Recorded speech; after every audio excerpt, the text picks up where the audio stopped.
Hello, and welcome to All the Best Bits, our podcast where we do audio commentaries for films that we've talked about on the main show. And on tonight's show, we're doing an audio commentary for the Muppets Christmas Carol. Now, you might be thinking, am I here alone? I'm not. Kevin. Hello, Kevin. Hello, Will. It's Christmas, and I'm so looking forward to this one. This is one of my favourite Christmas films, so to get to do a commentary on it, I can't wait. But I'm glad that we're not doing this alone. I'm glad we're bringing in a Muppets specialist, the one and only podcast producing maestro and all-round super Muppets fan, Liam Geraghty. Liam, hello. Hello. I want to wave my hands like Kermit. Wah! Perfect. How's it going? It's great. And this is my first time meeting you, Liam, because I was unfortunately indisposed while you were on the podcast. I loved the chat that you had with Will. It was great. It really sort of like lifted that whole episode. So I'm delighted to have you on this episode. Listen, if anyone rings me looking to talk about the Muppets, I'm ready and waiting on the other end of a line, always. Fantastic. Well, what we're going to do is what we normally do. We sync up our videos and we're going to just hit play and hopefully have some interesting conversation that doesn't go too off topic. And if it does, so what? It's the audio commentaries. That's what it's all about. The Muppets are quite meta, so I think we can be quite meta with the commentary. Yeah. There you go. Liam, do you have your track ready to hit play? I'm ready to roll if we do a countdown or something. We'll do a countdown. That's what we're going to do. So after I count down 20, 19. I keep making. Okay. 3, 2, 1, play. And we're off with that Disney logo immediately. I was going to say, I can't remember, is this in the logos for a while there, they had Kermit kind of come in on a director's, oh no, it's this one. I haven't seen this logo in ages. In more recent ones, they had him kind of come down on as if he was like, I don't know, you guys would know, but he's sitting on like a kind of a camera crane thing and he would swing in. They've had so many different logos, the Henson Company. It's been, there we go, in loving memory of Jim Henson and Richard Hunt. I'm not sure who Richard Hunt is. So Richard Hunt was one of the main puppeteers. He would have done Scooter, was probably his most famous. Yeah, and he died of AIDS actually in the 80s. They both kind of died around similar time. Damn. Oh my god. Liam, you were, as we've seen pictures of Liam being a Super Muppets fan even when he was a kid with all his memorabilia. It's fantastic. So, Liam, do you have a memory of watching this for the first time? You know, weirdly, in some ways I have a really bad memory, and I was thinking about this today, because what I was actually trying to think of was if I remembered as a kid when Jim Henson died, and I actually have no memory of that, even though it absolutely, I'm sure, would have devastated me. But the only thing I really remember is just having, I still have it, my copy of Muppet Christmas Carol on VHS. Class. Yeah. So I actually don't. Yeah, I don't really remember seeing this in the cinema weirdly or anything. Did you guys? I didn't. I saw it. It was on TV where I taped it. Yeah, I didn't see it in the cinema. I saw it on video, so I never got to see that deleted scene. Yeah. Well, the song that was cut out. This is what I was trying to figure out today, because I was reading up on it, and so there was a song. I suppose we'll get to it later in the film when it isn't there, I guess. But there was a song that was taken out, but it was taken out, I believe, of the theatrical release, but reinstated in the home release and the initial home release. So I'm pretty sure it would still be on the VHS that I have, but has subsequently on DVD, Blu-ray, and right now on Disney Plus has been removed from all of them. So I remember that song. Wait, so it's not in Disney Plus, this song? I don't think so. Yeah, I don't think so. Oh my God. Yeah, the last time I read Disney, the print was apparently missing, and Disney were looking for it, and they would reinstate it if they did find it. I thought they did find it, though. Maybe they did. So we'll find out tonight, guys. Yeah, this is it. We're going to have an excellent surprise coming up for us. Because it's such a crucial song. It's beautiful. And I watched a couple of documentaries before we came on tonight, and they have like the footage of when they recorded that in the studio with Michael Caine and the actress. Yeah. And oh my God, it's I was welling up listening to the actress sing the song, and you can see Michael Caine beside her, and he's welling up. And it's so vital to the story, and it also epitomizes kind of where things have gone wrong.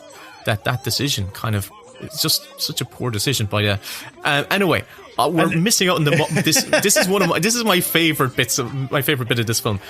The critical thing that makes this, for me, my favorite adaptation of Muppet's Christmas Carol is this: Gonzo and Rizzo Rat and their introduction as Charles Dickens, the narrator, and his sidekick. Yeah. And it's vital. It's so vital. It elevates this film above all other adaptations, because we are hearing a lot of this is Dickens's text. Again, though, it's very meta. It's like, and it's a brilliant way to do the story. It's Gonzo is playing Charles. He's playing the author of the movie that we're watching. It's so clever. Yeah, it's weird. It's weird. Like in the early kind of, ideas for the film, the ghosts, in the movie were going to also be played by like Muppet characters. You know what I mean? So you might have had like Animal, say, as the ghost of Christmas Past or something. Wait. Yeah, but then they kind of decided, that's going to distract from the kind of ominous.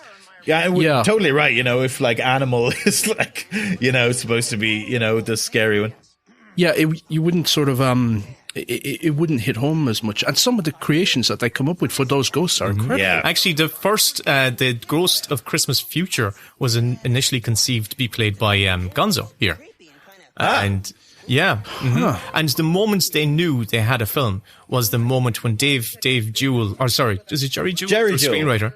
Jerry Jewell was the one who came up with the idea of using these guys as the narrator.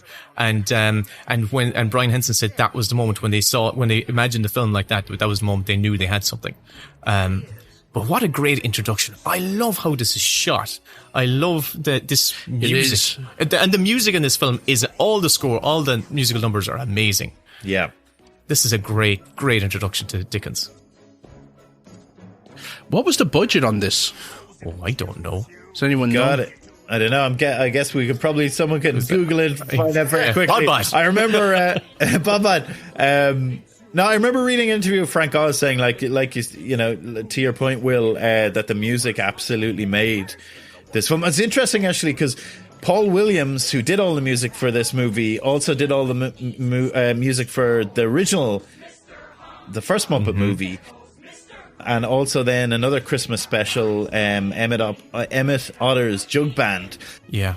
And it was weird because, like, for Paul Williams, he went into rehab kind of in the 80s, and this was his first project. After that, wow. He said this was a gateway for him back into songwriting, doing this movie. And apparently, when he was there with Michael Caine to kind of record the songs and stuff, he said, "Oh, listen, really lovely to meet you, Mr. Caine." And he's like, "What are you talking about? We spent like, a night out in such and such or whatever." But it just, he was in a blackout. He just blacked out for years.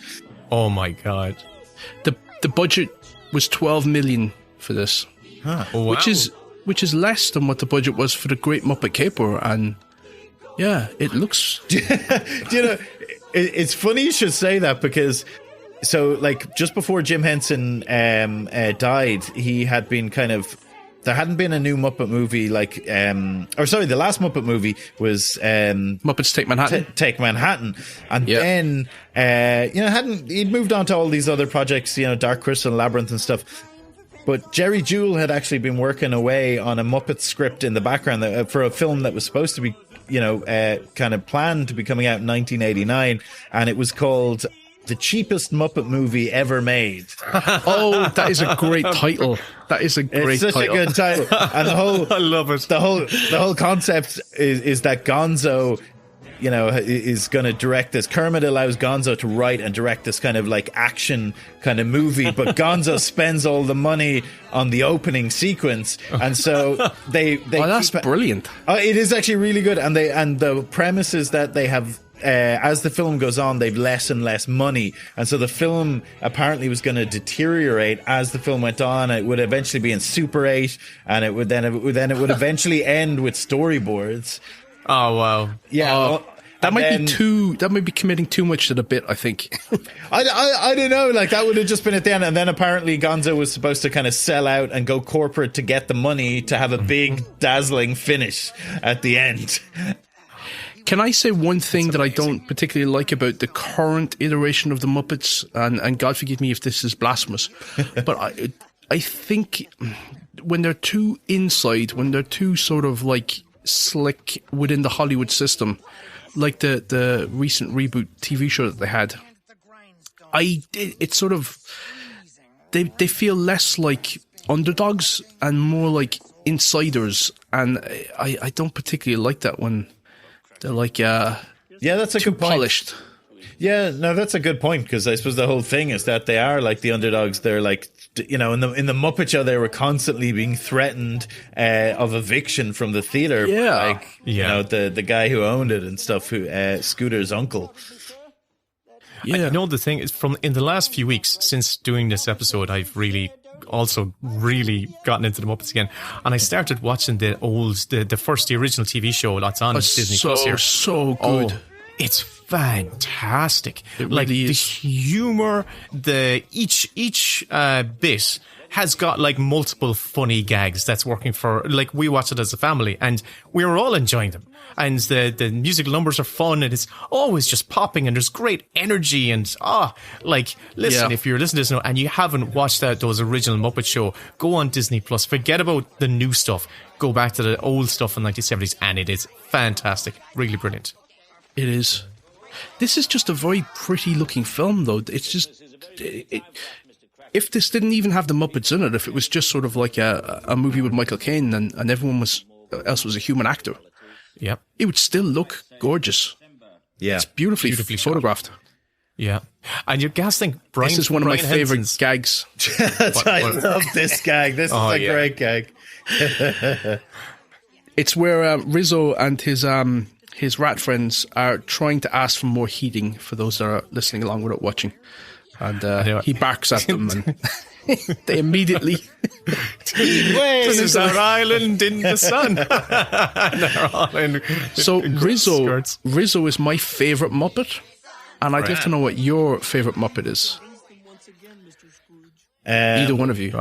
I'll let Liam answer before me. Oh, God. I'll probably have to think about it too. But one thing that springs to mind, sorry, just that you mentioned Rizzo was in the kind of the second most recent Muppet. Or no, it was the last Muppet movie where Muppets Most Wanted, where they have this like gag that just crushes me, where they have Robin, Kermit's nephew, and Rizzo like come out and I actually forget the gag now, but it's something about kind of like, you know, like forgotten Muppets or Muppets who aren't used anymore, and like Robin and Rizzo kind of like come out. Oh, that's horrible. Yeah. Who's the that I watched, because I was trying to watch as much as I could, and I'll tell you, I was really sort of thrown by how much Disney and Pixar have borrowed from the Muppets, like the concepts that the Muppets came up with first and presented to the world first. That, you know, we're talking about Rizzo, and in the Muppets Take Manhattan, Rizzo is working in the restaurant, and then flash forward years later and you've got Ratatouille and the rat is in the restaurant. Oh, cooking, yeah. And the Christmas toy, which is almost a one-to-one comparison to Toy Story. It's like, I was telling Will about it, and it almost felt like a bit too pointed of a comment to make on the episode. But I can't believe that everyone that was involved in Toy Story was all unaware of the Christmas toy. Because that was like a major Christmas special, and I mean, you've got hundreds of people at Pixar. I mean, maybe they were. See, I can never figure this kind of stuff out. Like, you know, like maybe they were and were like, oh, this is still a cool idea. Or also maybe it's not like an idea that, like, surely someone had also done a book or something of that similar story about toys coming to life. I don't know. I mean, you've got a space toy that's coming in and is unaware that it's a toy, and you have the kid's favorite toy feeling that it's going to be replaced, and it's like that's exactly Woody and Buzz's relationship. And yeah, I don't know, but there was loads of things like that. But the reason I brought it up was I was watching one of the specials that had what's her name, Ashanti. It was the Wizard of Oz one that they did. Oh yes. Oh yeah. It's very low budget, but they have the lobster character, that lobster Muppet, who I don't see that much anymore. Is it Pepe? Pepe, yeah, the king prawn. He was in he's like the psychic with Gonzo in the latest Muppets Halloween special. He kind of. He's not in this film, though, is he? I'm not sure he was around at this film, because I think he was introduced during Muppets Tonight, which was the TV series comeback that came. There was a whole raft of like new Muppet characters that came in Muppets Tonight, which would have been after this movie was made. So like Bobo the Bear. Oh God, who else? There was a whole load of them. And actually Pepe was a double act with this kind of blue aardvark character, and it obviously didn't really work in the TV series, but people liked Pepe, so they just kept Pepe in the kind of the rest of the movie. Oh, he's great. He is almost like an amalgamation of Animal and Rizzo. Yeah, and I mean so Steve Whitmire was the puppeteer who took over from Jim Henson to play Kermit, and he also played Rizzo, and so the Muppet Christmas Carol was the first, big thing where Jim Henson wasn't Kermit, and Steve Whitmire was, but then you might remember a couple of years ago Disney fired Steve Whitmire. Yeah, why did they fire him? Yeah. What they said was that he was like being a bit kind of like demanding, and he was being a bit intrusive. It was very vague. Yeah, I don't know. So is there a different, because when I watched Kermit doing a TED Talk, was that Steve Whitmire or was that the next person? It depends what time. So I think as far as I remember, so the next person was who's the current Kermit, is Matt Vogel, and I think he's been doing it for maybe, I want to say 6 years, but I could be wrong. He's been doing it a good while. Okay, so 2015 was the TED Talk with Kermit. So, yeah, because Kermit didn't sound like Kermit during that TED Talk. Sorry, go on, Will. I was just going to. I just think Kermit hasn't sounded right in the last few years. He just has not sounded like himself. This is what's so funny. I'm so interested in this discussion, right? Because so Kermit hasn't sounded like, the original Kermit, Jim Henson's Kermit, like literally since like 1989 or 1990, I suppose, if he did anything in that year. Yeah. But then Steve Whitmire did like literally performed him for 20 years. Yeah. So it's interesting because I follow a lot of Muppet fan sites, and I'm not like totally into like, there's kind of Muppet fanatics now or Muppet fandoms in the way that they're Star Wars fandoms, which I can't stand. But the interesting thing is that like for a lot of younger people, like Steve Whitmire is their Kermit. You know what I mean? Because every movie they would have seen is, was his actually a weird kind of thing that people are saying about Matt Vogel, the latest Kermit, is that his singing as Kermit is perfect, but when he talks he just doesn't sound like him. Wow. Right. Don't know why that is. I was watching an interview with oh God, is it Paul Williams? Yeah. Paul Williams and Kenny Asher, and they were saying that when they were recording the Rainbow Connection with Jim Henson, it wasn't sounding right in the studio until Paul Williams said to him, "Do you know what? Bring out the puppet and record as Kermit." And as soon as he started performing as Kermit, the song just came alive. And he said it was amazing that just having that little extension of himself just allowed the song to actually just blossom. So, wow, yeah. that's amazing. Lovely.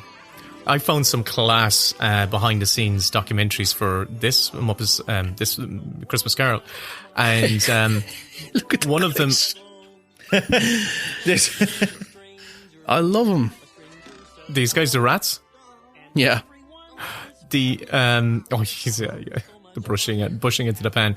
And what was amazing is that Michael Caine was on set and he didn't realise, like, for instance, Brian Henson had never directed a film before.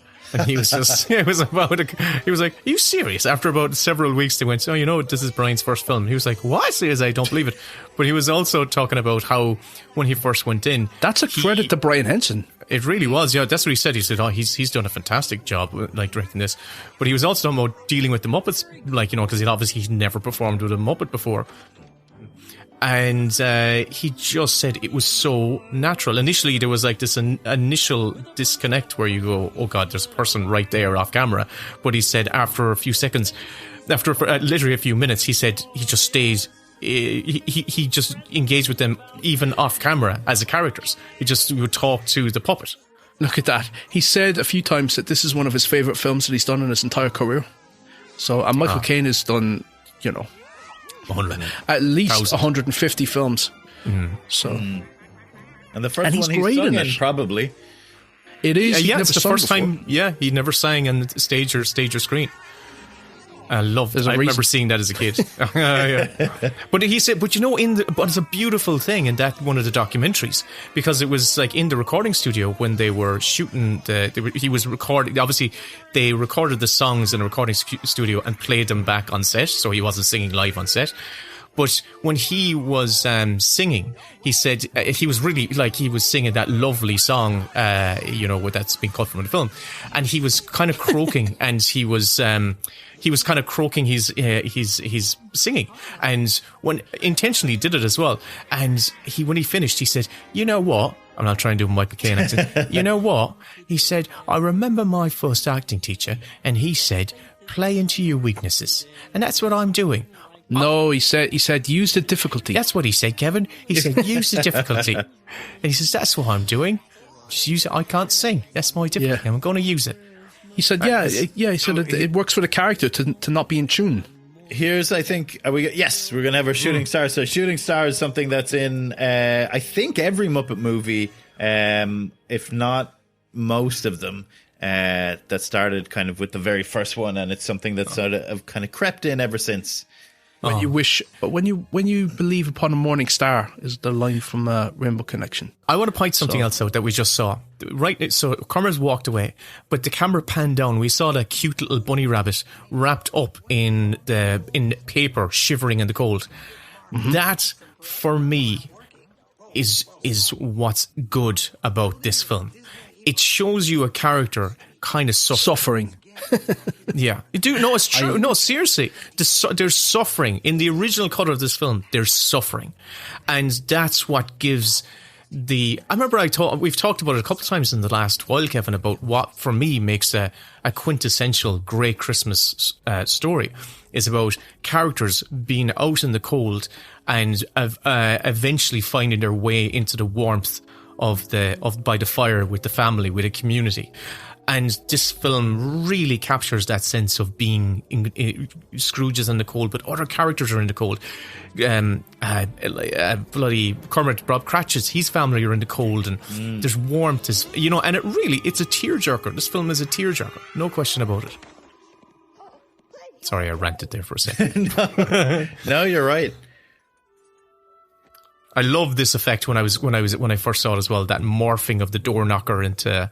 Which one? I don't know. What's the name of the two? So I always confuse them, Statler and Waldorf. Statler and Waldorf. It's like Ant and Dec. I'm not sure which is which. Yeah, I'm sure they might do the Ant and Dec thing. Is who's on the left, left to right. Statler's on the left and Wallace on the right.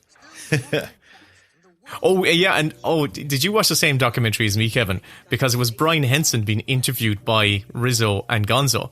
And what was lovely about it was that they were taking the mick out of him, and you could see Brian Henson just kind of cracking up with them, and just like you could see they were taking the piss out of him. And what I found really lovely about Jim Henson was that he created Fraggle Rock just so that he could give his puppeteers consistent work. Wow.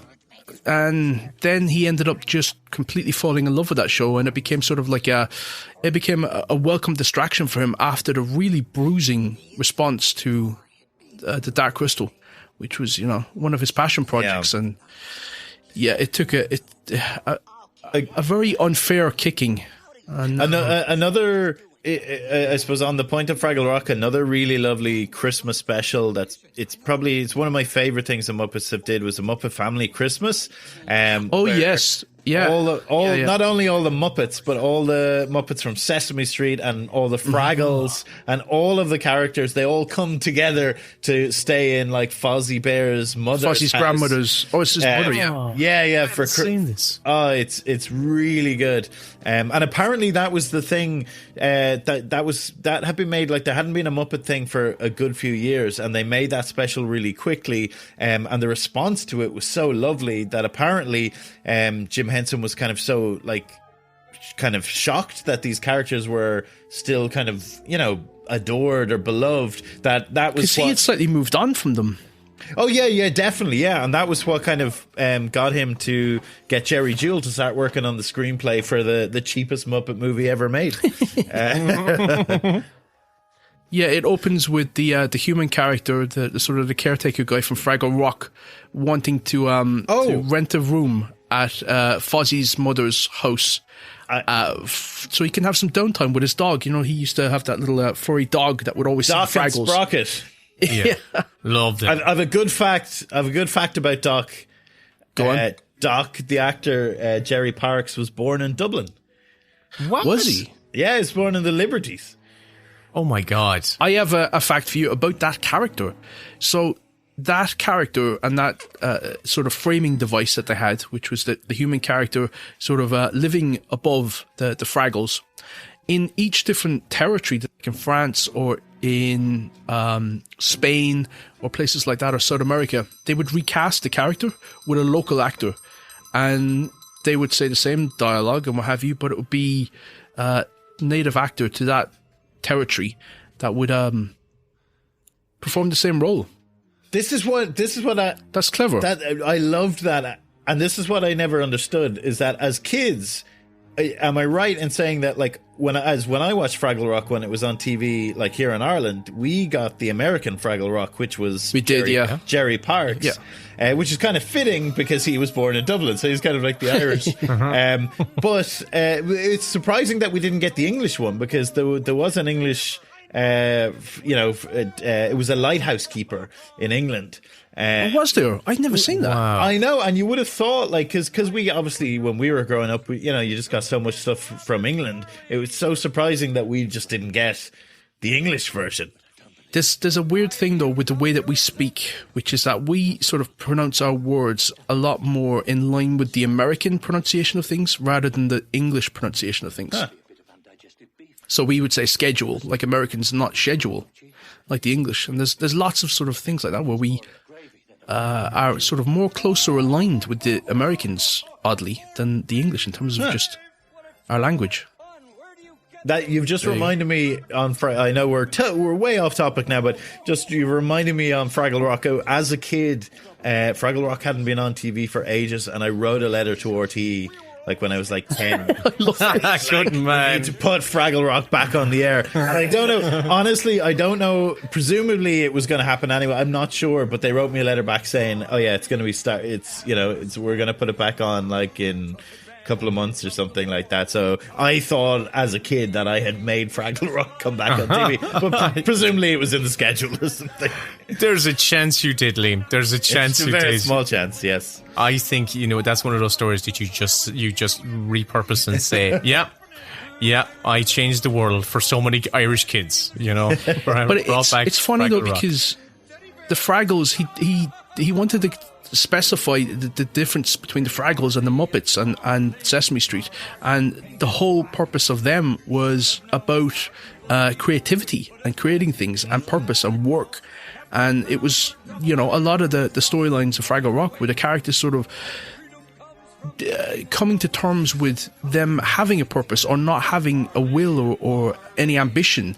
And, what were those, what would they call it? The Doozers. Tiny little guy. The Doozers. I love them, yeah. There was a storyline with one of the Doozers who didn't want to be a builder. And he didn't feel like that was his purpose in life. And the whole storyline was about him learning that he could be an architect. And that was his sort of like that was the storyline of that episode, where it was like some people have different paths in life. And it was fascinating, the sort of the direction that he takes some of the shows and guide. It's brilliant. And it's coming back. Is it? What, Fraggle Rock? Yes, so what happened was last year, during COVID, they made a kind of a short Fraggle. HBO made a short Fraggle Rock series from home. So it was like all the doozers were kind of zooming each other through this contraption that the doozers had built, or all the Fraggles were zooming each other. But there's a full reboot. It's already, I think it's already filmed, so that will be coming out next year. Fingers crossed. And being filmed in Canada again, which is where the original one was. It was quite an international operation with London and New York and Canada and Uncle Travelling Matt, of course. Oh, I loved him. Where is he this week? I found my way into a place called the garbage pit. No, what was it? Garbage dump. There's many interesting things here. The rats don't talk like Rizzo. Indiana Jones. He talks. The performer who performs Rizzo? I can't remember his name. Steve Whitmire. Steve Whitmire. Steve Whitmire was saying in one of those interviews, he said how Jim believed, or he just thought that the world works in 7 There we go. cycles. He just kissed him on the nose. It's a beautiful moment. Beautiful moment. And I have a bed just like this, by the way. 4-poster. I just pull the curtains. I say, night, night, world. And I go in and play with puppets.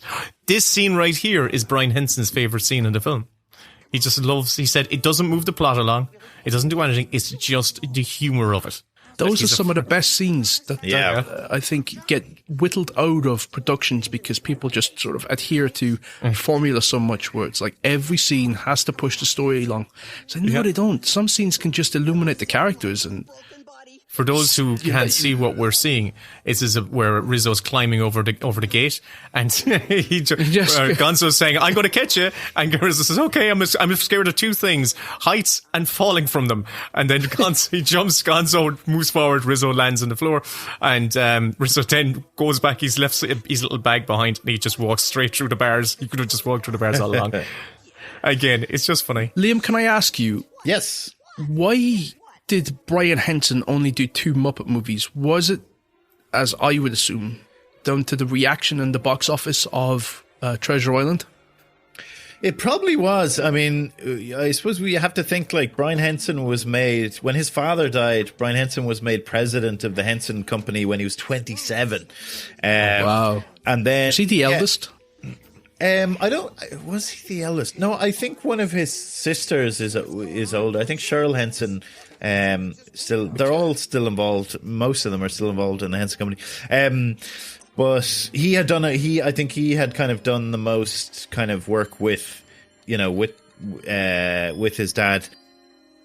But yeah, I presume it was down to Muppet Treasure Island, because I think I was probably saying to Will when we were chatting on the phone that I think they tried to recapture Muppet Christmas Carol, what it had done, by doing another adaptation, and it didn't work so well. And I suppose the other thing is that, like, obviously, like, it was well received at the time, but obviously we love it way more now. Do you know what I mean? Because it's a classic Muppets now. Oh yeah, totally. But I think here's one of the absolute creepiest ghosts creations. This one used to freak me out when I was a kid.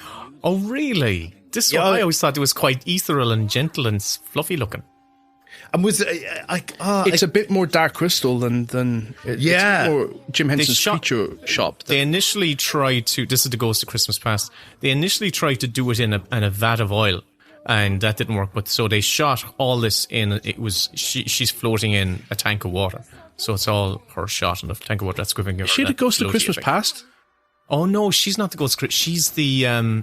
She's just basically, there's more ghosts to come. Isn't that what she's saying? She's basically heralding. No, that's the ghost. She's the. Liam knows this better. No, I don't. But is she not the Ghost of Christmas past, and then there's present and future. Is it just not go in that order? There's 3 ghosts. Yeah, there's 3. I've watched this every year. How can I forget? Not only have we watched this movie, we watched gazillions of other adaptations of Christmas Carol. Yeah, we can't get the order of the ghosts right. That's definitely the order. It's definitely past, present, future. Definitely, absolutely. There's a lovely scene though in Treasure Island, the Muppet Treasure Island, where Miss Piggy's introduction, where she's they have this big sort of like big bombastic introduction. It's like, oh, who's this going to be? And she comes out at the top of the staircase, and she's quite high on herself, and then she slips on the first step and she falls all the way down the 100 steps in front of the guys after they've done this huge big grandiose introduction to her, and picks herself up and is like, it's just, I love that. It's funny actually, like Miss Piggy, when you think about it, like Miss Piggy's quite a great but small role like in this movie. Oh yeah, which is kind of interesting as like, you know, one of the major Muppets. But what's funny is they exploit that in the DVD extras. Or she's like going, it would be great if there was a Mrs. Scrooge, and she's getting really, really annoyed about the size of her role. Although I suppose it's she's a fantastic creation, though. Just like, because there's nothing else like her in pop culture. Yeah, yeah, absolutely. And I suppose it is great casting that like this is a role that she would absolutely like never, you know, would hate. You know, the dowdy kind of Mrs. Cratchit. Yeah. Because if you were to say like a Miss Piggy type, you'd know exactly what kind of person that is. Yeah, I love 100%. the gag when they landed in the snow, and then there's a Rizzo lands right in front of this ginger cat, and the cat looks so evil. This is probably why I ended up falling for Rizzo so much and him being my favourite Muppet, is because of this film and because of all the sort of the side gags with him. He's just such a... I love him. He's such an uppity little character. Yeah. Yeah, but also he's also kind of like on edge the entire time. He gets bashed around a lot, but he takes these licks quite well. He's just like going, oh well, it's back for the next thing. Because everybody hates rats. The cat's still after him. Oh, I love it. I always find this quite heartbreaking. I love those bus. No, we're back in. Fantastic. That looks like Peter Ustinov. We're back in when Scrooge was a kid and he's boarding school, and I always found this really heartbreaking as well, to see Scrooge as a little boy, kind of alone in the classroom while everyone else is outside playing. Yeah. Could I say another thing that I didn't mention on the episode? I had it in my head to mention and it slipped my mind, but I was sort of a bit startled by how few, not just female Muppets, but female Muppet performers that would use their voice. I know there's been a few since then, but in the original days, it was just Miss Piggy and the chicken and Janice. But Janice was... I was shocked when Janice spoke. It was like, that's not her voice. Yeah, I mean, in the Muppet TV series, there would have been yeah, you're right. Like, there would have been very few characters. The only one that came close to kind of being, even though she's not major at all, really, but coming close to being a recurring character, was performed by Louise Gold, the first British puppeteer on the Muppet Show, and the character, what was her name? Peggy Sue, I think it was, and basically she was another pig, and she was kind of, you know, Miss Piggy was quite jealous of her. But you're right. You know, there really hasn't, like, and she kind of fell off the radar then. You know, so there's way more in Sesame Street. It was just when I heard Janice's voice, I was like, oh, that does not compute. Actually, Janice was by Richard Hunt, who we saw at the start that the film was dedicated to, along with Jim Henson. That was another of his characters. And he actually, another side note, he was the first performer of Elmo on Sesame Street. And if you look at early clips, Elmo like talks like this. The same thing with Fozzie. Yeah, exactly. Yeah, but then apparently one day the story goes that Richard Hunt kind of walked into the dressing room or behind the scenes or whatever, and like took Elmo off his hand and threw him across the room at the chap who did him for a while. I can't remember his name; it's gone out of my head. the one about the documentary being Elmo, that performer. Yeah. Kevin, someone or other. But right, yeah. He threw Elmo across the room and was like, see what you can do with this. Like, I hate this character. He couldn't find, like, Elmo. Even Elmo's personality was, like, more kind of like... And now like Elmo is, like, an icon. Oh, yeah, absolutely. Yeah. But what happened when the Kevin got the character? Oh, yeah, he got it and just, like, gave it gave Elmo, like, his voice that he has now. Did he get into a lot of trouble, actually, for saying a voicemail, or he was recorded behind the scenes, like having Elmo curse and stuff like that, and it leaked, I think? No, well, possibly, but well, obviously the major thing that happened with I'm going to just try and find his name just so make sure I say his name properly, but he was Kevin Clash. Okay. He was basically, there was allegations against him. Some like young men had come out and basically said there was various kind of assaults or something. And so at that time, Happy Christmas, everyone. Yeah, Happy Christmas. So at the time then he, Sesame Street and him, it was just like, well, you can't continue to be Elmo like with this, even though, there was nothing kind of ended up coming of it or whatever. But so now he has a new performer, the voice of which, you couldn't tell the difference. And actually, that's an excellent documentary if you haven't seen it, Being Elmo. And it was filmed before all those allegations came out, but it's a fantastic documentary. And to give him, and I suppose to give him his due credit, he was cleared of those allegations in court, by the way. So at least that, apparently. Yeah, no, he was, like he's back, not in any major way, but he did puppeteer on the latest Dark Crystal TV series. Oh, okay. Which I loved. Which I love too, yes. Did you really? What? Oh no, I can't have this conversation. I loved it so much. I love seeing Fozzie Bear. Yeah, well, I have a backstory to that, but I just want to say that I absolutely loved the montage of young Ebenezer growing up in the classroom. The sort of the transitions. Yes, yeah, just that loneliness, and the first person to show him warmth is this employer. What's his name again? What's Fozzie's name? Fozziewig. Fozziewig in this, yeah, yeah, and which we're coming close to that really. Vital scene that was being cut. The popsicle. It's class. Oh yes, the vital scene of the song being cut. Being cut. Yeah, we'll see if it's here or if it's not here. It's not there quite yet. But there's another song happening coming up right now, though. In this inn that they're in. Oh yeah, definitely. I think the Electric Mayhem will probably Animal. Yeah, I think everyone's. Yeah, how could Animal not be up there as one of your favorites? Like, I love the way this is a rubber chicken factory, and they've got like the clown shoes and stuff like that's because outside it had like Fozziewig and Mom. They cast all the Muppets really well as well in their side character, in their sort of like side roles. Yeah. I was thinking when I was thinking about this, I was like, why don't they try it again? Like, can we, like, this whole taking on classic properties, like, imagine them doing, I don't know, Shakespeare stuff and, not Shakespeare. I know, maybe not Shakespeare, but, like, looking for older properties and actually see if we can inject life into them.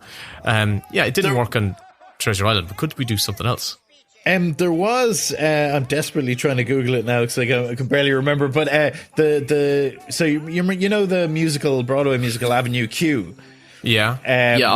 And so that was Robert Lopez and I can't remember the other guy's name, but Robert Lopez, then after Avenue Q, Robert Lopez obviously went on to the Book of Mormon and Frozen and all these big things. But before they were kind of famous, around the time of kind of just before Avenue Q, they won a grant to kind of basically just like, here's 30 grand to go and work on a project that you'd love to do. And they basically wrote like a full suite of songs and a treatment for a new Muppet movie that which was going to be called Kermit, Prince of Denmark.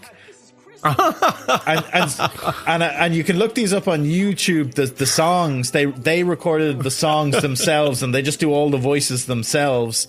Wow. And it's amazing. And especially because Robert Lopez went on to be such a successful like songwriter, Oscar-winning songwriter. Like, I'm just like, why has no one at Disney went, oh, let's go back and make this? Like, they've literally written it. There's literally like 10 songs, from it. But thankfully, we at least have the recordings of them, and they're great. Wow. Definitely worth checking out.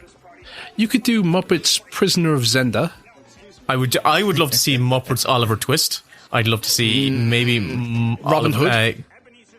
Yes, I'd like to see Oliver Twist is a bit too downbeat, I think. Come here. I'm sure they can. If you spin it in the Muppets, give it a happy end. I wrote an Oliver Twist movie. Oh, sorry. Okay, you know what? Okay. Well, you'll see a lot of, like, if you go back and watch the original Muppet TV show, you'll see a lot of. I think they did a Robin Hood party. They did a whole episode with Brooke Shields. That's an Alice in Wonderland adaptation, like an entire episode. Wow. So there's loads of like great kind of adaptations. You need something sweet. There needs to be a sweet core to the story, I think. Yeah, it's funny you should say that. I don't know if you're like, I was reading a lot about like Frank Oz talking about how, the characters at their core need a sweetness. Oh, this is it. Well, hopefully to keep them, but this is this. Hopefully to keep the song. I think this is the scene. It's the scene. The song definitely hasn't started yet. Yeah, fingers crossed. Skip. Oh, okay, Kevin, you're behind us. No. Because if the lyrics come up, we'll do a karaoke. We'll perform the song. The love is gone. It's a beautiful song. Sorry, Liam, I was going across. You were talking about Frank Oz. No, I was just saying that, like Frank Oz is kind of very much about like saying the characters have this sweetness to them, but it's not, it's a wholesome kind of honest sweetness and not kind of a sickly sweetness. And I think he gets really mad anytime kind of they make the characters like cute. Also, too knowing is my thing when they feel like they're too inside, as I was saying earlier on. They cut the song. Cut the song. The song. Yeah, the song's gone. That's where the song should be, and the song's not there. And what Ebenezer Scrooge is reacting to is he's got tears in his eyes, and that's bizarre. The end of the song. Yep. Put in the song. It is actually the best number in this whole film. Put it back in. I think you're right, Kev. I wouldn't say that, but it's definitely important to the story. It's empirically the best. I've put my songometer is on behind me, and I've measured them all, and it's come out 100%. And wasn't it? It was the famous Jeffrey Katzenberg who was like, cut this song, get it out. That man has, he's got some stories behind him. He's just had so many run-ins with people. Oh, because he thought, it's too downbeat for a family movie. And I think, as I alluded to earlier on, that epitomizes what's gone wrong with the them thinking that darkness is there's no place for darkness in family films. Yeah, bullshit. Family, stories have darkness to them. If you don't have dark, you need a balance of darkness and light in all stories. And anyway, this is my favourite. I love Christmas Present. He's fantastic. Come in and know me better, man. Oh, I love him. I just want to hug him. There's probably 5 men inside there. It's just 2. No, it's just one. I was trying to say, I didn't get a chance to say it earlier on, but the Swedish Chef had human hands, and it was really off-putting. Swedish Chef always had human hands. Yeah. Oh, it's distracting. Yeah, no, I loved it. There's bloopers you can look up from Christmas Carol, and a few of them involve this character, so it must have been quite difficult inside that costume. Oh, I can imagine. What was maybe this will jog your memory, because I have a vague memory of it. There was a blooper reel of them behind the scenes trying to was it roll a tire along? So that was from Emmett Otter's Jug Band. That was the other Christmas special that Paul Williams did the songs for. Oh, God, I felt so bad for them, where it was like take 2, take 3, take 4, take 16, take 27, take 30. Oh no! Yeah, it was just this tire. All that needed to happen was like this tire to kind of roll up into this door. I think go in through the door or something. And I think you could just feel the frustration when they were like, "Fuck." Yeah, I think you can hear them swearing like by take 50 or whatever it is. I've always been so, Liam. You've operated puppets and stuff like that. Yeah. What's the stamina like? What's the do you get cramps in your arm? Like how? Oh my God. Yes, you do. It's actually it is so bad, and I think I might have mentioned this on the podcast, but I interviewed Dave Goelz once, who performs Gonzo, and he said, this is Bobby Benson's baby band, who were always in the Muppet Show, but I love the way they just introduce these characters who like from the Muppet Show who were just briefly one of them was Statler and Waldorf's grandson. That's amazing. But yeah, no, you would think like it. You'd think, see, most people like it. You hold up your hand and you kind of flap your hand, for the mouth or whatever, and people kind of think, that's easy to do. But if you're doing that movement of opening and closing and holding a kind of heavy puppet on your arm, so like what used to happen to me. Are they heavy? I suppose with the Muppets, they probably try and design them like as lightweight as possible, but like they might have servos with some of them. Exactly. And like some of the on the series that I puppeteered on, it wasn't a Muppet thing, but my arm would just like get really cramped. And like I would call it the claw, like my whole hand would like seize up, and literally we'd have to stop like shooting for like a couple of minutes, and it was really embarrassing because I would just be on the floor, like lying down, waiting for and with all the crew like standing around me, like just wait, Because I've often gotten cramps just if I'm on the phone too long and I'm holding up the phone to my ear. It's like I've got a cramp in my arm. It's like I haven't done it in probably 3 years or something, and I tried to do it recently for like a video, and I swear to God it was only like a 1-minute video that I was lip syncing to, and it was so sore.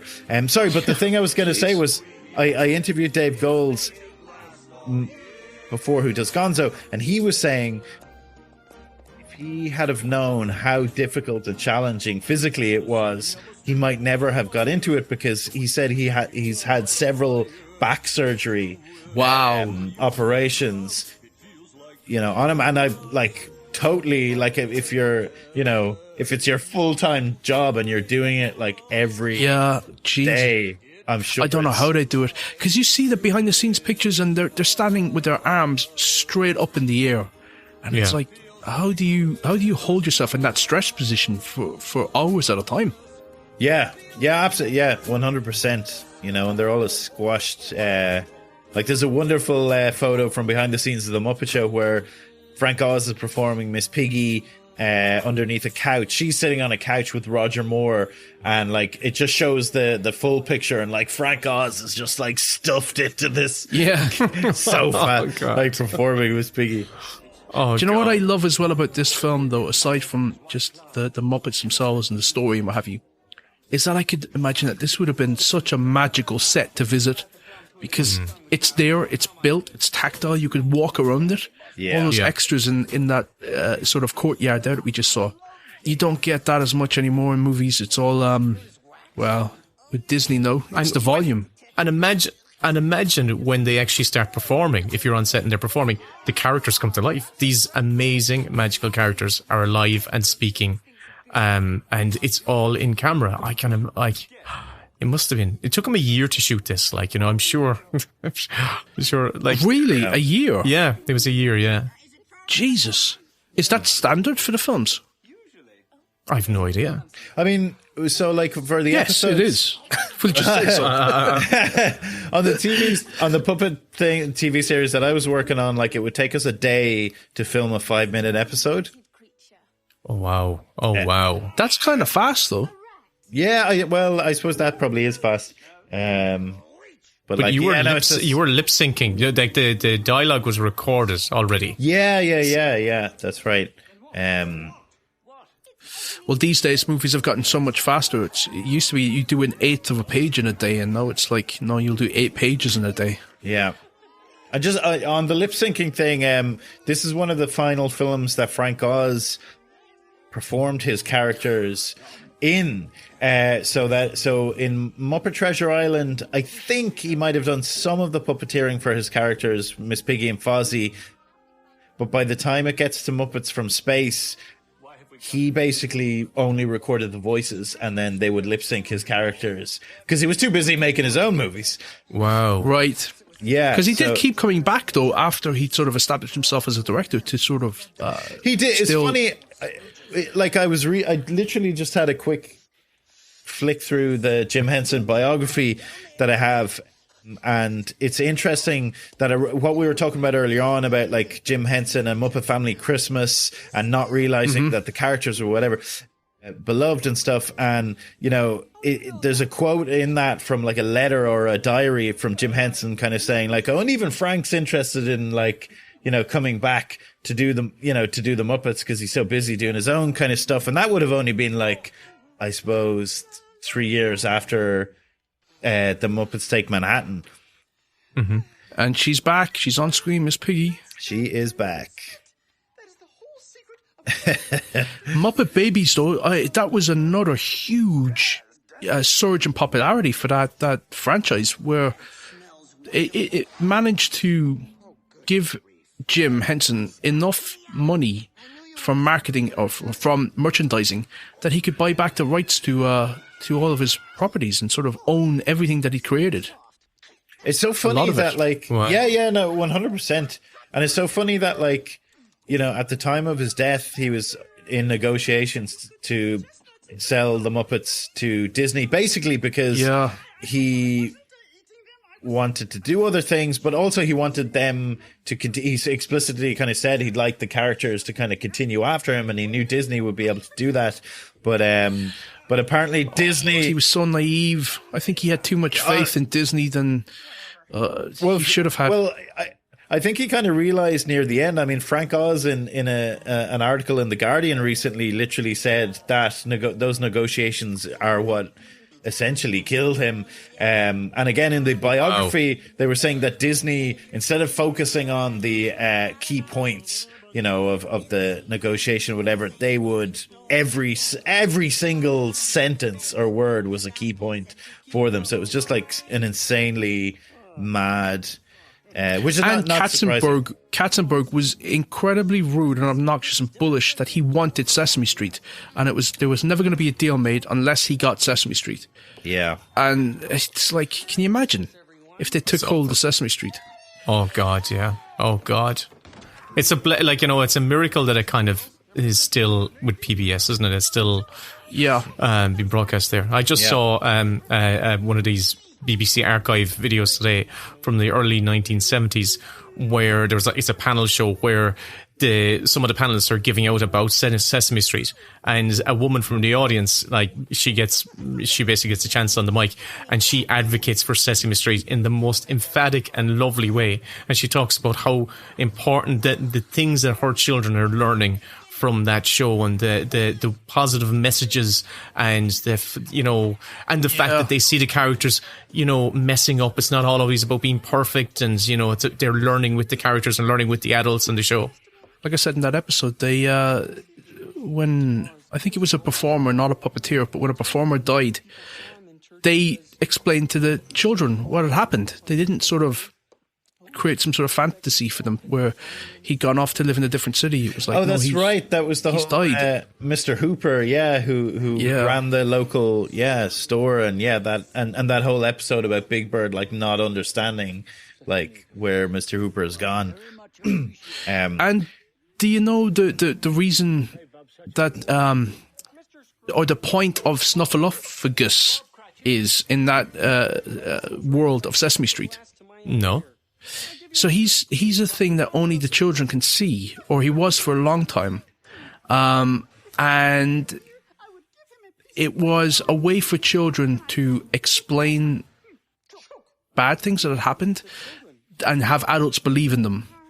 So he was sort of like a metaphor for any sort of I need to look this up now, but if you look into the reasons for Snuffleupagus existing and being a creature that only children could see until he was revealed to the adults as well, it was that if any kids were being assaulted or anything, they could go and speak to an adult and they'd believe them. Right. And that was the whole purpose of that very sweet character. Yeah. But they've done lots of things in it, where they even have a character who, his parent was a drug addict, I think. One of the Muppets had a drug addict parent, or had a parent in prison. They would not shy away from those things. Well, that's just the thing. Like this week, or was it this week or last week? They had a special on vaccinations, and people were like, "That's right." Going mad, going like Big Bird getting this is like, it's all gone, and then people like pointed back to this episode like from the 70s where like they were all lining up to get like vaccination shots like back then, and people were saying like Sesame Street hasn't, like, you're all saying like, oh, it's gone all liberal. It's always been like this. It's always been on the right side of things. Oh, sorry, I was just going to say this is a random thing that's just popped into my head about Sesame Street. But so Brian Henson obviously directed this movie. He directed Treasure Island. And then the only other movie that I can remember then that he directed was The Happy Time Murders recently. Yeah. But what jumped in my head there was when they had an interestingly, that he's Brian Henson, is they had a bit of a kind of a dispute with Sesame Street because all the trailers said something like, less Sesame, more street. Oh. In the trailers at Sesame Street, like, tried to get like, got the legal people out to say like, you can't use this. This is a movie, an 18, 18's rated movie, an awful movie by all accounts. I haven't seen it. Let me just clear up what I was saying about Snuffleupagus, because I had it slightly garbled. He was finally introduced to the main human cast mainly due to a string of high-profile and sometimes graphic stories of paedophilia and sexual abuse of children. Wow. According to Carolyn Parenti, the writers felt that by having the adults refuse to believe Big Bird, they were scaring children into thinking that their parents would not believe them if they had been abused, and that they would just be better off remaining silent. So that was why he became a character that they all could see after that. So I had it slightly garbled there. But they thought, let's use this as a metaphor for saying that we'll believe you if you tell us something. Wow. There's something, it's very sweet, I think, the nature of the behind the scenes. Like, the thing about it is, as you said there, Liam, kind of if the Muppets are saying it, or Sesame Street are saying something is good for you or bad for you, then their moral compass has always been so true, so well pointed to a true north that you kind of feel if you're on the other side of the other side of the argument, then maybe you're wrong. I think that's the point where you realize you're the bad guy. Yeah, all those people like saying Big Bird is a communist or have you. No, he's saying that for children because they'll probably be misinformed elsewhere. I always find this character, we're at the dinner table scene around Bob Cratchit's house, and the Ghost of Christmas Past is aging before our very eyes. And like the rest of the film, it's very bittersweet. It's really bittersweet. He's such a joyous character and so full of life, and he's bringing us through so much fun. But as you see him get older, it's that sense that now he's pure white and now he's finding it hard to walk, and you feel like, oh no, he's dying. Yeah. And that's what's happening to him. The character that we love. It's hard to see kind of like family films doing something like this these days. Do you know what? Someone said to me the other day, I can't stand when they show Muppets getting old. Which happens several times. There was one in one of the recent Muppet movies where they kind of just do a brief kind of Kermit and Miss Piggy. That's right. The Muppets are Muppets Most Wanted. I can't remember. And it's devastating. But then, whatever about the quality. It's a dodgy effect. Yeah, it is, isn't it? Whatever about the quality of Muppets Haunted Mansion, the special, which I thought was like, I kind of enjoyed it as, as decent enough for the standard, which isn't that good. Was Gonzo in that? Oh yeah, Gonzo's So Gonzo's the main character in that, and Pepe takes on the mantle of sidekick. So there's one character, there's one Muppet that wasn't in it, because the guy that was the creator of it said that the actual Muppet had degraded and that it would cost too much to refurbish them, so that's why they weren't in the most recent Muppet. That's weird, because unless it was a particularly sophisticated puppet, because usually like they would have, they might have 10 Kermits, you know what I mean, or whoever, whichever puppet it is, they just rebuild.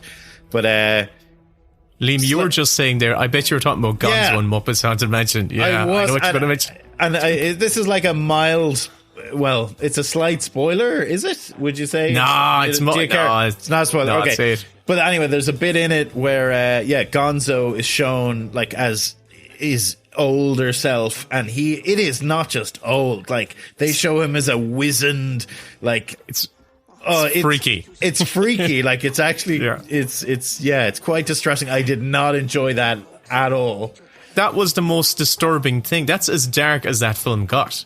And that was supposed to be a play on the horror movies. Whereas this film is genuinely kind of creepy. Like, yeah, look at this. Christmas Carol.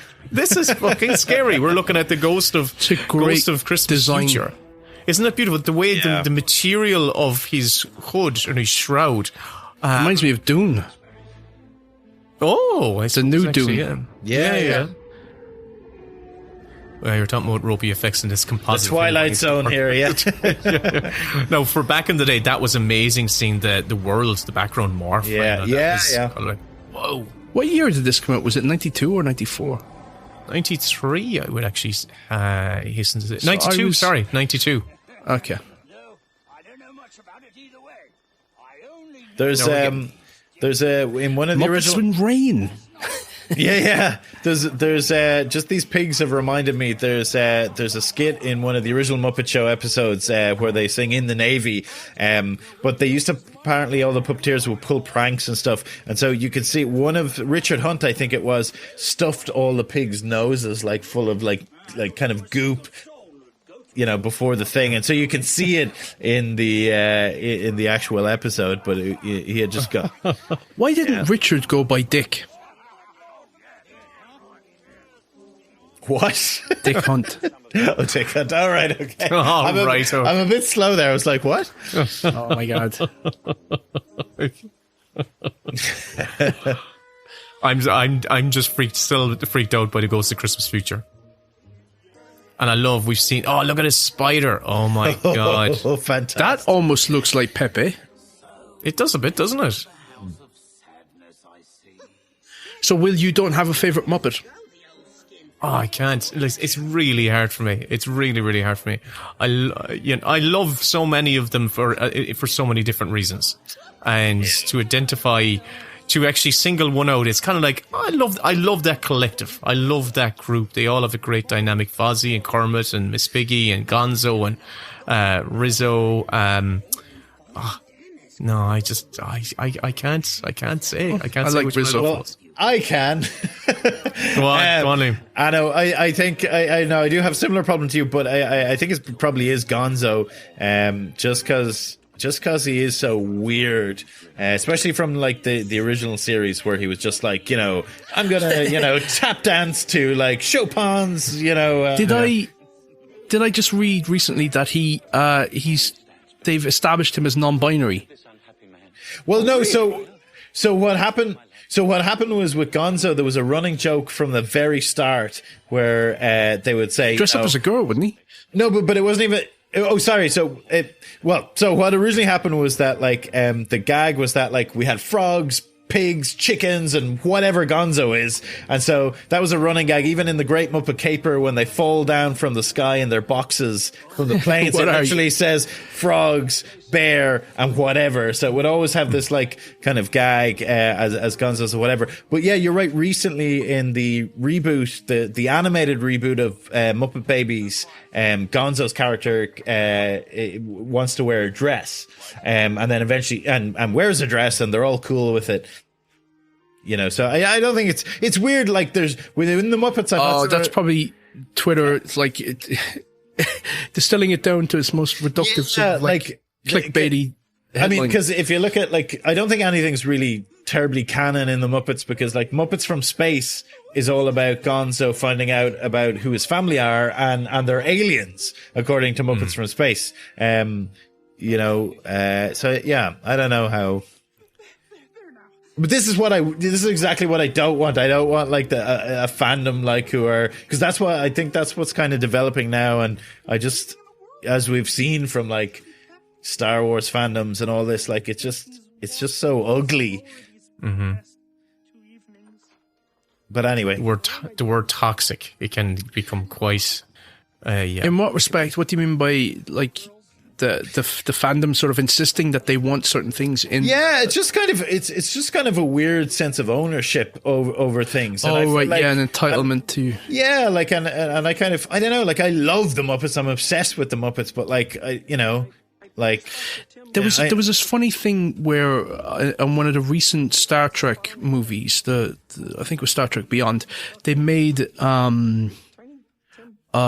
Sulu canonically gay. They gave him a husband, I think, and it was done. I think Simon Pegg said it was a way to honor George Takei. But George Takei said, "I don't like that. I don't want Sulu to be retconned like that, because that was not what Roddenberry's intention was. There are other characters that you can create and establish them as that, and they've done it since in the Star Trek universe.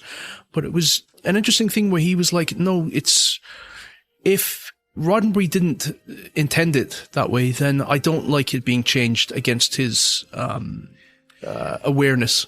And I suppose there's a similar thing with the Muppets, which is that you can have the best of intentions, but really you've got to stick true to what was the original formula and what Jim Henson intended for these characters. Yeah, I mean, I don't think they ever take any, like, they don't really ever do that much wild, with the Muppets anyway, with changing their characters or anything. But I think what like the Star Trek example is kind of like J.K. Rowling kind of, remember that time where she was just like, she would just go, remember this character, like, who was in it for 2 seconds, they're actually bisexual, and it was just like, what's the, or Dumbledore's bisexual, but we don't mention it all, but he is, just like, okay, it's kind of funny.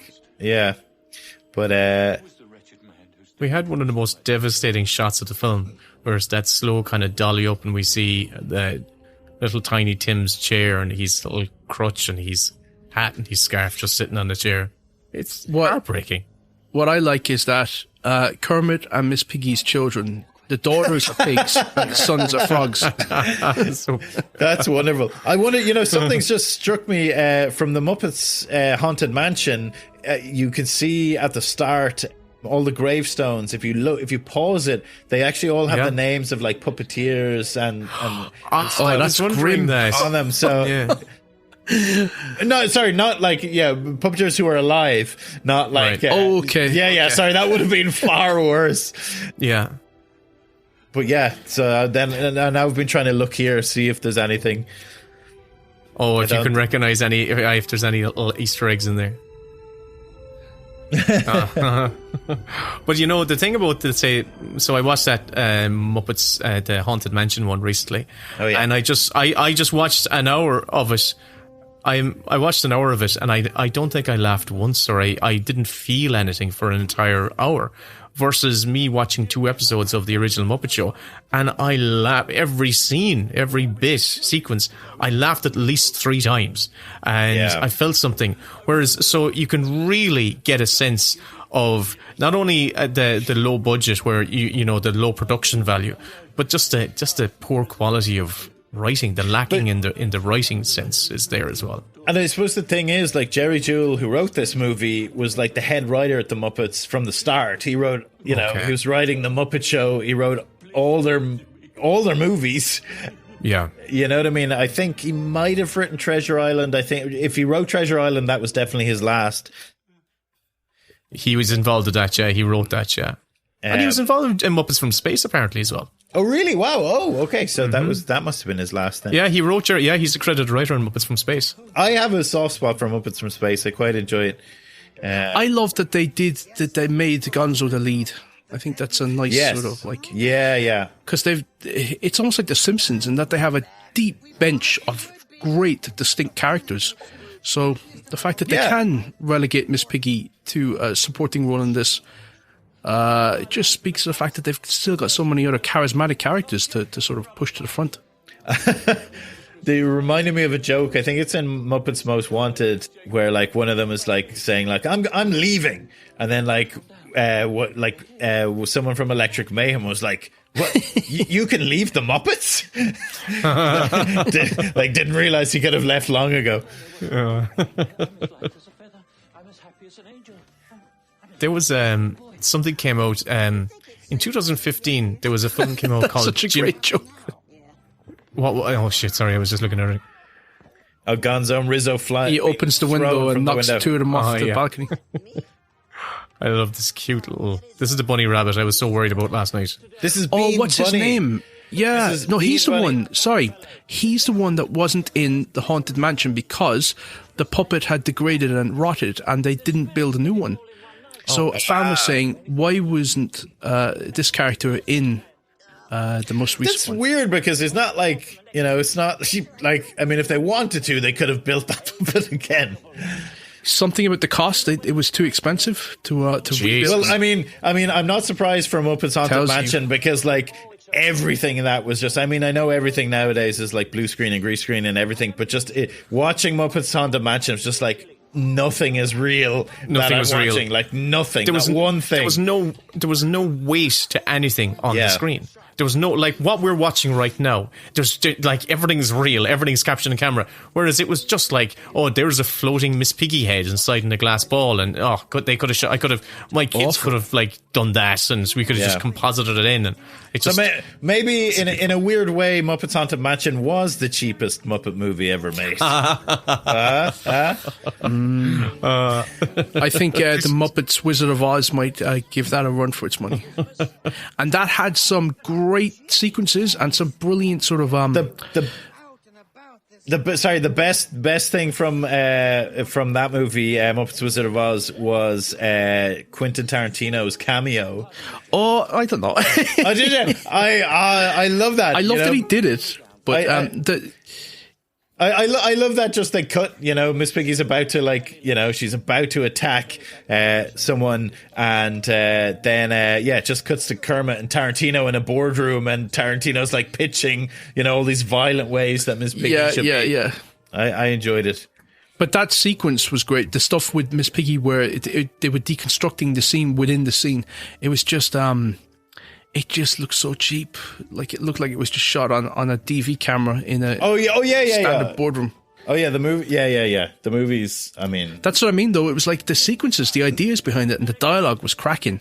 It just didn't have the budget, and it's disappointing. It's like, as we've seen, 12 million for this, 14 million for Great Muppet Caper. 8 million for the original. You need a sizable budget to make these movies, and they just seem to be like shirking on them. Where I think that puppet was like 40 grand to be rebuilt, and they didn't have the money for it. Wow, holy moly!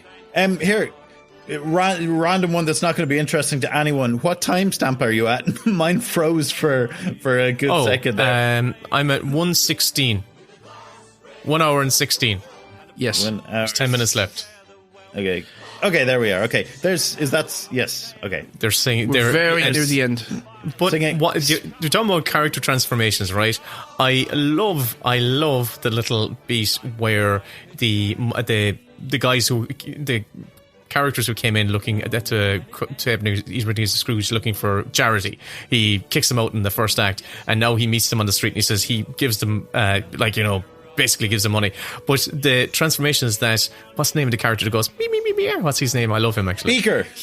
Beaker gives him his red scarf. And all we need is that Ebenezer Scrooge puts on the red scarf, and all of a sudden his entire dark, dour dress and how his visual look has been given that flourish of life and colour and Christmas. And it's just it's the power of touch. kindness.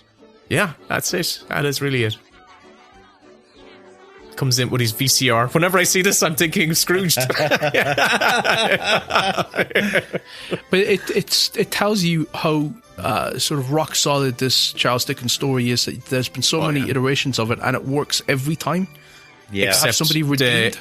Except for the Robert Zemeckis Jim Carrey one. That's the only time it doesn't work for me. Oh, I've not seen that. It doesn't work there. It just doesn't work there. I was scared off by the train one that he did. For old Muppets. I love them. Oh yeah, I like seeing the old Muppets. I like seeing Muppets at different ages. I love seeing baby Muppets, grown-up Muppets, and old Muppets. Give me all the ages of Muppets. Like even these creeps. Oh, it's so beautiful. You see, you just want to stay. Liam, I loved earlier on. Go on, Kevin, go on. Have you ever handled a Muppet or felt or touched a Muppet? That sounds wrong. That's an intimate question. Have you ever been up close with any of the Muppets? No, but weirdly, so in my capacity as a radio and podcast interviewer, I've interviewed Dave Goelz, did Gonzo. I've interviewed Louise Gold, one of the original cast from the Muppet Show performers. Steve Whitmire, Kermit, and Rizzo, interviewed him. And who else? There was someone else. I'm forgetting someone. Oh no! And I met Frank Oz. Amazing. Cineworld once. Yeah, no. So I never got close. I thought it was. You know what? I'm going to tell you something that absolutely crushed me. Was that I might have told a bit of this story in the podcast, but when the Muppets came over to do 3 live shows in the O2 in London a couple of years ago. When I got there, I was just talking to some guy outside, and he had said, "Oh yeah, I'm going to do the meet and greet." And I was like, "What do you mean the meet and greet?" And he's like, "Oh, it was like €300 or something, and you get to go in and meet literally all the Muppets and their puppeteers and get a photo with them." And I was literally, you've never seen someone go to their phone as quickly to find out if there were any of these left, and I would have paid like treble, you know, that I just didn't even know that like existed. It crushed me that the opportunity was there, because I bought like 2 tickets. I went to see the show. It was on they did 3 shows in London, and I seen 2 of them. That was the closest. Oh, Liam, that's devastating. I know, it's devastating. Hey, it's only a couple of days from Christmas. You never know what Santa might bring. Sorry. I don't. Does this count? An ex of mine years ago bought me one of those kind of photo, basically a life-size Gonzo that they brought out. These kind of like life-size Gonzos that are made look exactly perfect, the same. It's not a puppet, but it kind of, you can pose it. So they used kind of them for like when they were taking photographs, you know, of the Muppets, like doing so. It wasn't right. Yeah, so I don't have it anywhere to hand to bring it over right now, but it's a life-size Gonzo. That sounds class. That's pretty good. Maybe, one of our extended member of the podcast family, Pierce Ryan, I think he's got one of those. Pierce? Pierce has got Kermit. They brought out a Kermit one, and he's got Kermit. Of course he does. He's got a Gonzo. He's got a Gonzo as well. Oh, he's got Gonzo as well. Oh, wow. Yeah, I've seen the Gonzo. Lads, look at this shot. This is beautiful. Oh, this is amazing, yeah. Seeing them all together. This is what every Muppet film should end, is like the entire cast in one shot. Can I tell you, Liam, I've been in the Henson company, and it's a lovely small little village that is quite similar to this, but it's got, you know, gorgeous Californian sunshine. Wow. And, do you know, actually, you've just reminded me, sorry, you're jogging all these memories. Well, again, when I was a kid, I wrote to the Henson Company, and I was like, I'd love to visit the creature, what do they call it? The workshop? The creature workshop, you know, someday. And is it possible? Do you have visitors? Whatever. This is when I was about like 11. And they sent me back and they said, listen, it's not possible, whatever. But whoever got my letter basically sent me back this cool folder that had Kermit on it, and they went, this will age me now, they went and photocopied a big feature on the Muppets that was in the New Yorker magazine, and they'd photocopied it. They put it in this folder, and they also put two black and white glossy photos, one of Kermit and one of Fozzie in it. And my friend, who also wrote a letter to the Henson Company, was raging because he just got a letter back and I got all this amazing stuff that they sent back. Someone's favorite. Yeah. And it's over. Oh my god! It just minimized the credits, and now I clicked, and it went somewhere. It's after going somewhere on me. Yeah, me too. Oh no, it's a lovely, lovely film. Yeah, beautiful. Top 10 Christmas films, I'd say. Do you watch this? Like I watch it every year. It's in I watch it every night. Christmas film. That reminds me. Do you of watch it every year? I watch it every year. It's on in the Lighthouse, in the cinema. Oh wow! Yeah, every year they screen it in the Lighthouse. That sounds magical. Yeah. You reminded me, I read an article today about, speaking of when you said watching it every day, there was a woman who said, how I stay healthy is by eating a Christmas dinner every day throughout the year. She's just in a permanent coma. Yeah. It's basically, it just makes it to 2 o'clock every day and sleeps. I don't know if anyone is still watching the credits, but if they are, I just seen one for Muppet Milliner. Oh, the hat maker, cool. Yeah, which is a very specific. I make hats for Muppets. Wow. I did not know that that's what that meant. So there you go. Yeah. I just learned something. Yeah. Yeah, milliner.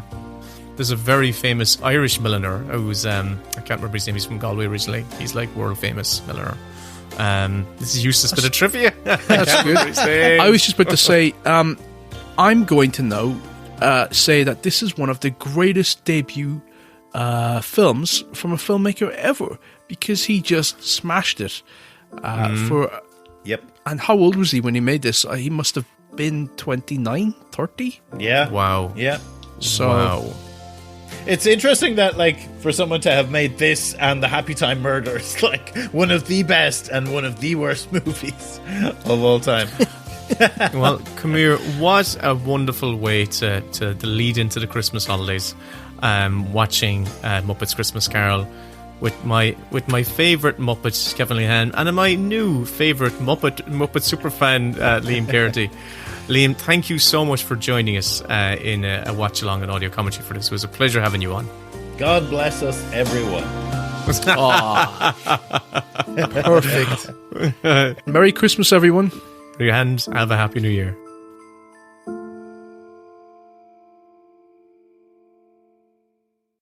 And here is a clip from the lads' latest Mini Bits bonus show. The full episode, plus 80 more, are available on their Patreon. See ya, Mossy.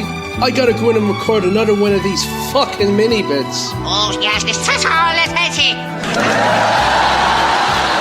I know.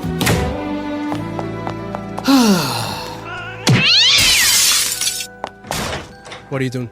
Right now, on the Academy screener site, and I hit play, because there's only a few films on it for the first month or two. There's only like about less than 10 films on it. And Guy Ritchie's The Covenant is on here. So I hit play on that, and I'm hearing we're out in Afghanistan, and I'm hearing all the dirt, and I hear vehicles, and I hear the sound effects of characters walking. But when characters open their mouths, I don't hear any dialogue. Mm-hmm. Oh, there's no dialogue. They've uploaded the wrong audio track. It's like that Tom Cruise trailer where it was just the sound effects. Have you met an SP?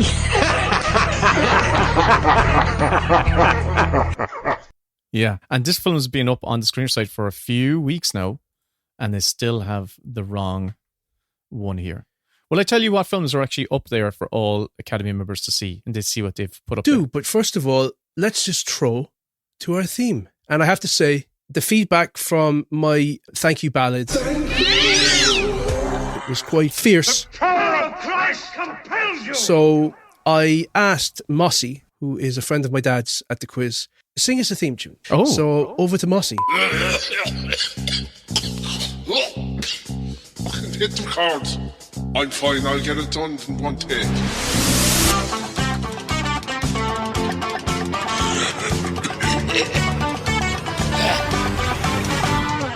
It's the Mini Bits. Or podcast, what will they say? With Will and Kevin Cock. Their best fucking podcast. That'll do. That'll do. My God. Thank you, Mossy. You would make an angel weep. That voice would make an angel weep. Telling you. Beautiful. Beautiful. Boolabus. It only cost us 2 months patron money, so, Is that all? Money well spent in my eyes. Yeah. I mean, you can't get much for €20. Will, you were telling me before the intro that you were looking at stuff on the Academy Screeners website. The Academy Awards. So for official members, yes. So they don't send out DVDs anymore. So how you do all your streaming stuff is all via the Academy website. And the streaming season has begun, which is exciting. So it means for the rest of the year... Did it ever end? It does end. It does. After the Academy Awards, there's about 2 weeks, and they take all the films down, and then they begin again at the end of August, and they all start coming up. So it's a whole new collection of hopefuls. So how many films are on there? Right now, about 10. Actually, 10 exactly. I can tell you the 10. Oh, go on, tell me. John Wick 4. For the Oscars. Oh, because there's like... Yes, they're adding in stunt category, aren't they? Are they adding it in? Is the stunt category being added? I believe they're adding in some sort of stunt category. Breaking news straight from an Academy member's mouth. Because they're adding in stunt category, aren't they? Slash film. I don't know. Did I read this in an article? I feel they were. I felt they were. Have long overlooked stunts, and my God, it's pure artistry. Yeah. And it is incredibly, well, these days, it's all fucking rubber computer generated avatars. That's why we should that's why these people should be getting their Oscars when someone's actually gone out there. Yeah, go back, absolutely. Go back and give it to your man from Mad Max who broke his legs. Give it to Richard Farnsworth, who was a stuntman and starred in The Straight Story. Yeah, Richard Farnsworth was a career stuntman. Oh. Absolutely. Wasn't that also the case with Machete? What's your man, Machete? Danny Trejo. Danny Trejo. Is really? It Trejo or Trejo? I always call him Trejo, but he just says, call me Danny. I was going to say that back to you. Nah. Was he? Just weird. Because we just call him